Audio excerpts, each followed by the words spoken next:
महाराष्ट्र के पूर्व सीएम उद्धव ठाकरे की party Shiv Sena uniform civil code का समर्थन कर सकती है।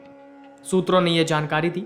औपचारिक तौर पर भले ही उद्धव ठाकरे की पार्टी के किसी नेता ने यूनिफॉर्म सिविल कोड पर कोई आधिकारिक बयान नहीं दिया हो, लेकिन सूत्र बताते हैं कि अगर बिल संसद में लाया जाता है तो इसे उद्धव ठाकरे की पार्टी समर्थन देगी। बाला साहेब ठाकरे के 3 महत्वपूर्ण सपने रहे हैं: अयोध्या में राम मंदिर, कश्मीर से 370 हटना और देश में यूनिफॉर्म सिविल कोड लागू करना। उद्धव ठाकरे ने 20 जून को एक प्रेस कॉन्फ्रेंस में यूसीसी का समर्थन करने की बात कही थी। साथ ही उन्होंने सवाल भी उठाए थे। शिवसेना उद्धव बाला साहेब ठाकरे के सांसद संजय राउत का कहना है कि यूनिफॉर्म सिविल कोड का ड्राफ्ट नहीं आया है। ऐसे में यह कहना गलत है कि हम उसके विरोध में हैं। ड्राफ्ट आने के बाद शिवसेना उद्धव बाला साहेब ठाकरे पार्टी अपनी भूमिका स्पष्ट करेगी।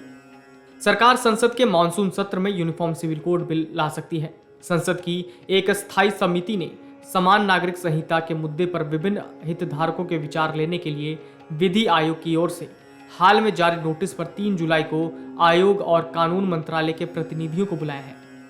शिवसेना उद्धव बाला साहेब ठाकरे की सहयोगी पार्टी एनसीपी के प्रमुख शरद पवार भी यूसीसी के समर्थन को लेकर बयान दे चुके हैं। उन्होंने गुरुवार को कहा था कि सरकार की ओर से कुछ चीजें स्पष्ट करने के बाद उनकी पार्टी समान नागरिक संहिता पर अपना रुख तय करेगी। पवार ने कहा कि वो यूसीसी का समर्थन करने के इच्छुक नहीं है, इसलिए सिख समुदाय की राय पर गौर किए बिना यूसीसी पर फैसला करना उचित नहीं होगा।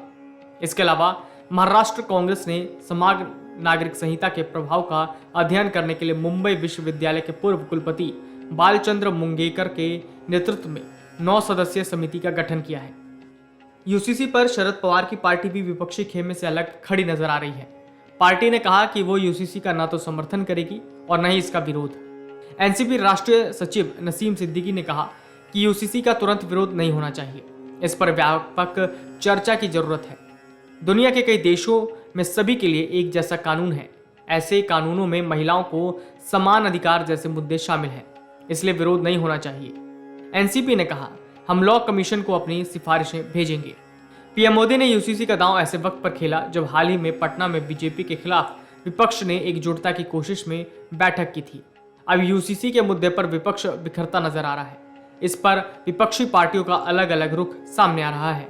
जहां आम आदमी पार्टी और उद्धव गुट की शिवसेना ने इसे समर्थन देने की बात की है, तो वहीं इस मुद्दे पर शरद पवार न्यूट्रल नजर आ रहे हैं।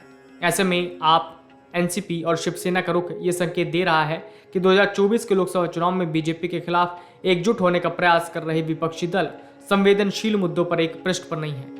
यूसीसी पर विपक्ष का एक राय न होना लोकसभा चुनाव से पहले एकजुट विपक्ष की कोशिश को बड़ा झटका माना जा रहा है। Video desk amarujala.com। Amar Ujala अब आपके टीवी पर भी। अपने स्मार्ट टीवी पर YouTube पर सर्च करें अमर उजाला, चैनल सब्सक्राइब करें और देखें ताजा खबरें, वो भी HD क्वालिटी में। और हाँ, बेल आइकन दबाना ना भूलें ताकि हर खबर हो आपके घर। अमर उजाला, निष्पक्ष, निर्भीक, निरंतर।